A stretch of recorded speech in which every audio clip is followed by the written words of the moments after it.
It's Friday night, we're back in front of the fire. Welcome back to the Manor house that dates back to 1658. No ordinary home. Tonight we're going to have a chat about how this house takes on a completely different atmosphere when it turns dark. This can be quite spooky in the winter. Anyway, I also wanted to add before we go into that this is during a heat wave in the UK, and because the walls are so thick here, we still have a coal fire on the go. So for me, the atmosphere is quite spooky in the day anyway. I mean, to be honest, I won't even come around this house without a dog because it feels so spooky to me. It's vast. You've got corridors, lengthy corridors, passages, creaky staircases. At night, because it's rural, everything is complete darkness in the winter especially. It's cold. There's one room in the house that for whatever reason is colder than everywhere else, and I will take you there in a different video because you'll walk down a corridor to it and all of a sudden you've got this totally cold room and you're like, well, why is this room cold? Because it doesn't make sense, because on 3 walls it's internal. Now, warmer rooms in this house, they are surrounded with other rooms. You can tell that, but this particular room, you can always see your breath in it, and there's only one small external wall, so I've got absolutely no idea why that room goes cold. But the problem with that room is you have to go through it to get to the downstairs loo. So at night, when I'm going down that corridor and the cold comes in, and it's quite spooky. But the other thing I'll say about this house, although there is a spooky element to creaking staircases, doors and cupboards that open by themselves, doors that open by themselves, there's also a really cosy feeling to it because we've made it so that at night everything's on dimmers. It's really cosy. It always feels like winter, and candles are flickering all the time. There's never an evening in this house that we don't have candles on the go. So we create this like warm, cosy kind of atmosphere. But on another note, it can be quite spooky. I mean, man at the house is joining me here again tonight, so over to him. What do you think changes at night when the lights go down? Right, well, hello. Ultimately, the place, I'm a sensible, rational, sober person who doesn't really think about paranormal or anything like that. But I do admit the house can be creepy, the house can be spooky. It's rather like a film set. If you think of where Brad and Janet got stranded in the Rocky Horror Show at Frankenfurter's house, you'd be on the sort of right lines.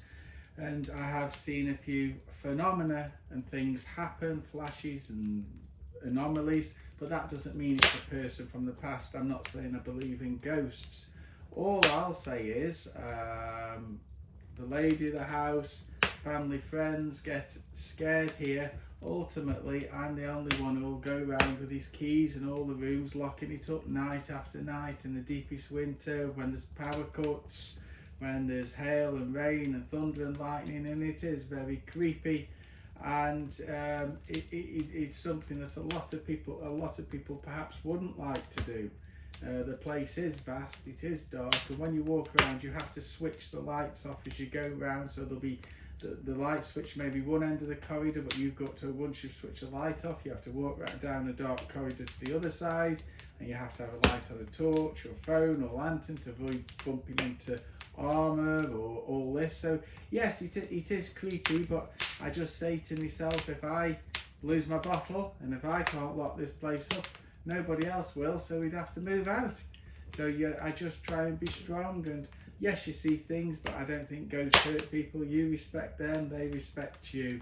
This house, as I say, your lady will probably go into some other time, but looking in the past, previous owners here have had the house exercised. There have been malevolent spirits. I didn't believe this existed, but dioceses do have people in the clergy who deal with this kind of stuff, and there was supposed to be one spirit in this house over on the east side that they couldn't remove.